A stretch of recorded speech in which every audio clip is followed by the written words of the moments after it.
नमस्कार दर्शक बंधु। आजिर भिडियो रे आमे जानिबा कि गुरुवार दिन एमिति कौन खास उपाय अछि जहाँकि गुरुवार दिन आपण करिबा उचित। गुरुवार दिन आपण केउं उपाय करिबा दरकार जहाँकि आपणको गुरु बृहस्पतिଙ୍କର कृपा प्राप्ति मिली परिबो।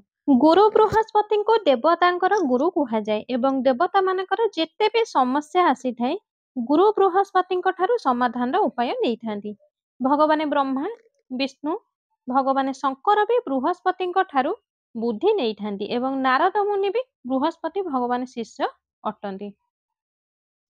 ଆଉ ଯେଉଁ ବ୍ୟକ୍ତିଙ୍କର ଗୁରୁ ଗ୍ରହ ମଜବୁତ ହୋଇଥାଏ, ଯାହା କୁଣ୍ଡଳୀରେ ଗୁରୁ ଗ୍ରହ ମଜବୁତ ହୋଇଥାଏ, ସେହି ବ୍ୟକ୍ତିଙ୍କୁ ଦୁନିଆର ସବୁ କିଛି ଜିନିଷ ପ୍ରାପ୍ତ ହୋଇଥାଏ। ଯେଉଁ ବ୍ୟକ୍ତିଙ୍କର ଗୁରୁ ଗ୍ରହ ଦୁର୍ବଳ, ସେହି ବ୍ୟକ୍ତିଙ୍କୁ ବିଲକୁଲ ହିଁ ଉନ୍ନତି ହୋଇପାରେ ନାହିଁ। ତେଣୁ ଆମ୍ଭେମାନେ ଆମ ଗୁରୁ ଗ୍ରହକୁ ନିହାତି ମଜବୁତ କରିବା ଦରକାର। ଧର୍ମଶାସ୍ତ୍ର ମାନ୍ୟତା ଅନୁଯାୟୀ ବୃହସ୍ପତି ଦେବତା ସୌଭାଗ୍ୟର ସ୍ୱାମୀ କୁହାଯାଏ, ଅପାର ଧନର ଦେବତା କୁହାଯାଏ। ଏଥିପାଇଁ ଆମକୁ ପ୍ରସିଦ୍ଧିର ପ୍ରାପ୍ତି ହୋଇଥାଏ। ଆଜି ଆପଣ ଯେତିକି ବି ମେହନତ କଲେ, ଧନ ପ୍ରାପ୍ତି କଲେ, ଏମିତି କଣ ପାଇଁ କଲେ? କାହିଁକି ନା ସିଦ୍ଧି ପ୍ରାପ୍ତି ହେଉ ବୋଲି ତ କଲେ ନା। ଆଉ ଏହି ସିଦ୍ଧି ପ୍ରାପ୍ତି ପାଇଁ ଆପଣ ଗୁରୁ ଗ୍ରହକୁ ମଜବୁତ କରିବା ଦରକାର। ଆଉ ଏହି ଗୁରୁ ଗ୍ରହକୁ ଆପଣ ମାନେ କେମିତି ମଜବୁତ କରିବେ? ଗୁରୁ ଗ୍ରହକୁ ମଜବୁତ ପାଇଁ ଆଜିର ଭିଡିଓରେ ଆମେ ଆପଣଙ୍କୁ ଏକ ଉପାୟ ବତାଇବୁ, ଯାହାକି ଆପଣ ସେହି ଉପାୟକୁ କରି ଆପଣଙ୍କର ଗୁରୁ ଗ୍ରହକୁ ମଜବୁତ କରାଇ ପାରିବେ। ଆପଣ ଆପଣଙ୍କର ଗୁରୁ ଗ୍ରହକୁ ବଳବାନ କରିବା ନିହାତି ଦରକାର। ଯେଉଁ ବ୍ୟକ୍ତିଙ୍କର ଗୁରୁ ଗ୍ରହ ବଳବାନ ହୋଇଥାଏ, ସେହି ବ୍ୟକ୍ତିଙ୍କୁ ସବୁ କାର୍ଯ୍ୟରେ ସଫଳତା ମିଳିଥାଏ।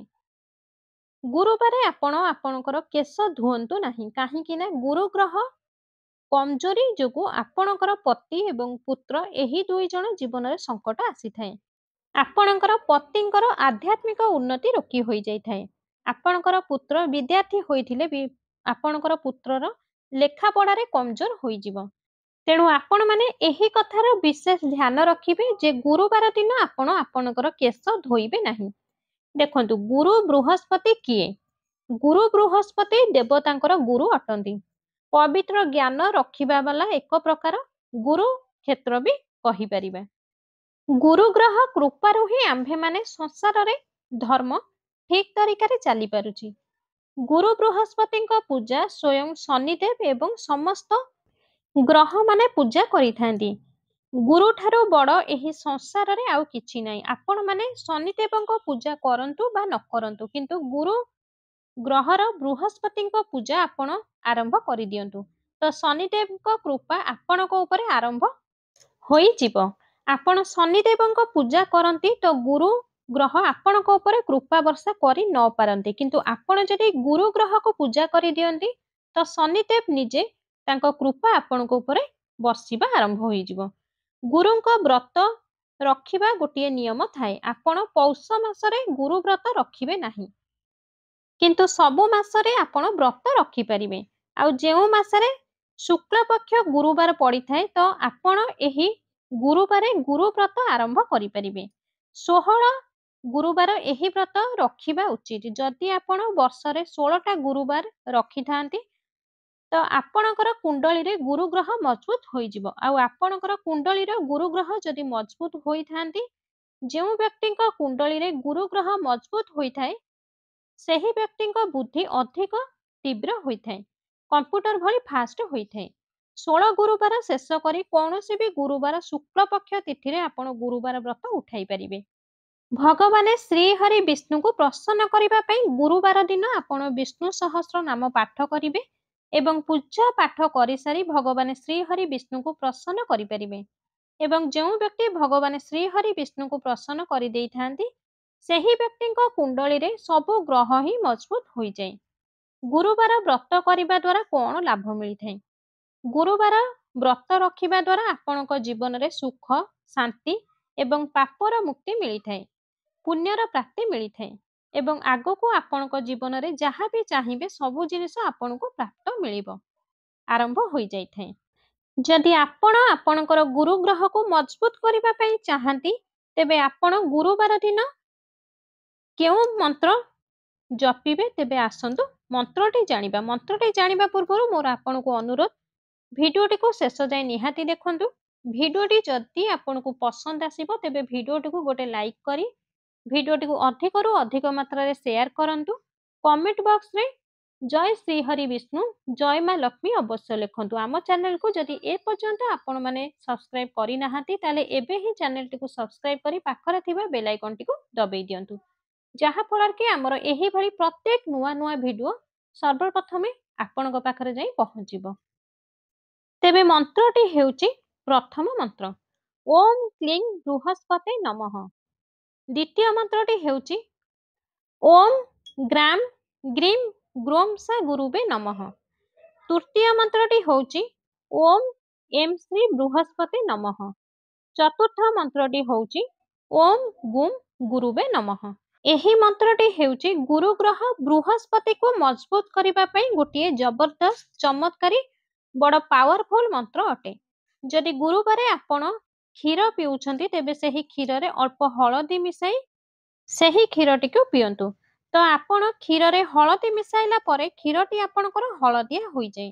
आउ एही हळदी साक्षात भगवान श्री हरि विष्णुଙ୍କର प्रिय होइथाय।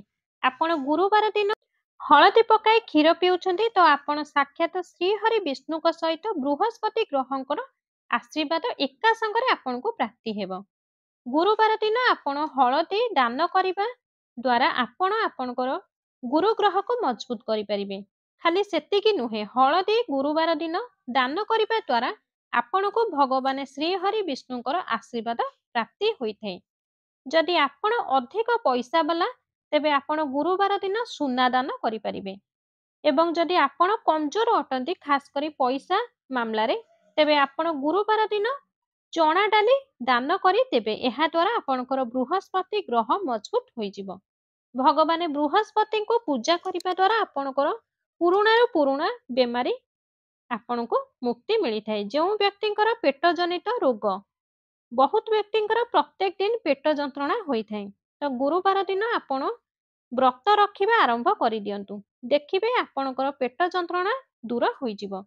बृहस्पति गुरुवार व्रत रखिबा द्वारा बृहस्पतिଙ୍କ कृपारु आपण माने दीर्घायुर प्राप्ति होइथांती। निसंतान दंपति को संतान प्राप्ति पाई धन प्राप्ति पाई गुरुवार दिन आपण व्रत रखंतु।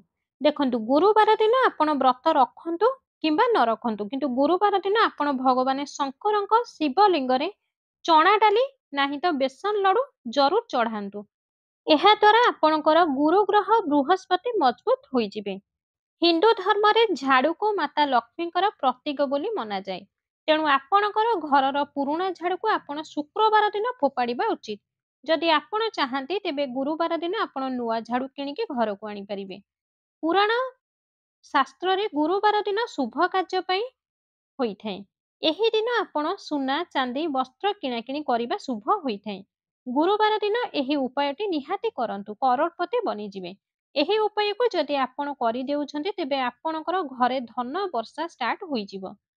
धन संपत्ति आपणक घरे बढ़िबाकू लागिबो। माता लक्ष्मीଙ୍କର कृपा आपणक घरे बर्षिबाकू लागिबो। देखंतु हळदी देखिबाकू साधारण किंतु एही हळदी आपणक धन को बढ़ाइबा सह आपणक घरे धन को नेकी आसीबो एवं आपणक धन को एही हळदी ही वृद्धि कराइबो। काहेकि ना हळदी सह श्री हरि विष्णु को जड़ित रहिथाय। तो एही हळदी सुख एवं सौभाग्य को छड़ेकी आनिथाय। धनर वृद्धि भी करिथाय। जेउ लोकंक घरे पैसा कमी थाए घरे पैसा आसी पारु नाही पैसा को नहीं जेउ लोक अधिक चिंता रे थांती सेही व्यक्ति एही हळदी वाला उपायटी को निहाती थरे करिबा दरकार। काहेकि ना एही हळदी ही आपणक जीवन को तुरंत पैसा आनी थाए एवं अचानक आपणको धनवान बनाई देई थाए। एहा सह जेबे भी आपण हळदी को नहीं किछि भी उपाय करिथांती तेबे आपणक कुंडली रे बृहस्पति ग्रह मजबूत होई जिवो। आउ जेबे भी आपण आपणकर कुंडली रो गुरु ग्रह को मजबूत करि देबे तेबे केबे भी आपणक जीवन रे पैसा रो कमी आउ रहिबो नाही। केबे भी आपणकर ट्रेजरी धन रे कमी हेबो नाही। एही गुरुवार दिनटी भगवान श्री हरि एवं बृहस्पति एवं माता लक्ष्मीଙ୍କର दिन होइथाय। एही दिन भगवान विष्णु को पूजा अर्चना करिबा द्वारा हळदी को एही उपाय करिबा द्वारा राताराती आपणक घरे धनर वर्षा हेबो। ଆପଣ ବି ଆପଣଙ୍କ ଜୀବନରେ ମହାଧନୀ ମହାକରୋଡ଼ପତି ବନିଯିବେ। ଆପଣ ଯେତେ ବି ଆପଣଙ୍କର କୁଣ୍ଡଳୀରେ ବୃହସ୍ପତି ଗ୍ରହକୁ ମଜବୁତ କରିଦେବେ ତେବେ ଆପଣଙ୍କୁ ଆପଣଙ୍କ ଜୀବନରେ ଧନ, ସୁଖ, ବୈଭବ ଏସବୁ ବହୁତ ଆସାନରେ ମିଳିଯାଏ। ଆପଣ ଆପଣଙ୍କ ଜୀବନରେ ଏତେ ଆଗକୁ ଯିବେ ଯେ କେବେ ବି ଆପଣ ପଛକୁ ଚାହିଁକି ଦେଖିବାର ସୁଯୋଗ ହିଁ ପାଇବେ ନାହିଁ। ଉପାୟଟି ହେଉଛି ଆପଣ ଗୁରୁବାର ଦିନ ହଳଦିଆ ରଙ୍ଗର ବସ୍ତ୍ର ପିନ୍ଧନ୍ତୁ। ଆପଣ ଗୁରୁବାର ଦିନ ସ୍ନାନ କରିବା ଜଳରେ ଅଳ୍ପ ହଳଦୀ ମିଶାଇ ସ୍ନାନ କରିବେ ଏବଂ ସ୍ନାନାଦି ସାରି କିଛି ହଳଦୀ ପାଉଡର ନେବେ, ସେଥିରେ ଅଳ୍ପ ଟିକେ ପାଣି ପକାଇ ପେଷ୍ଟ ବନାଇ ଦେବେ। ଏହାପରେ ଆପଣଙ୍କ ପୂଜା ଘରେ ଗୋଟିଏ ଦେଶୀ ଘିଅର ଦୀପଟିଏ ଶ୍ରୀହରି ବିଷ୍ଣୁଙ୍କ ସାମ୍ନାରେ ରଖିଦେବେ।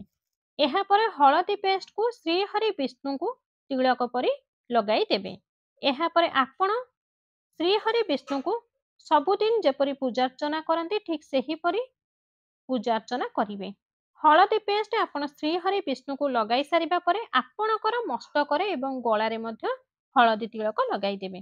ଏହାପରେ ଆପଣ ହାତ ଯୋଡ଼ି ଶ୍ରୀହରି ବିଷ୍ଣୁଙ୍କୁ ପ୍ରାର୍ଥନା କରିବେ, ହେ ପ୍ରଭୁ ଶ୍ରୀହରି ବିଷ୍ଣୁ, ତୁମେ ମୋ ଭାଗ୍ୟକୁ ଚମକାଇ ଦିଅ।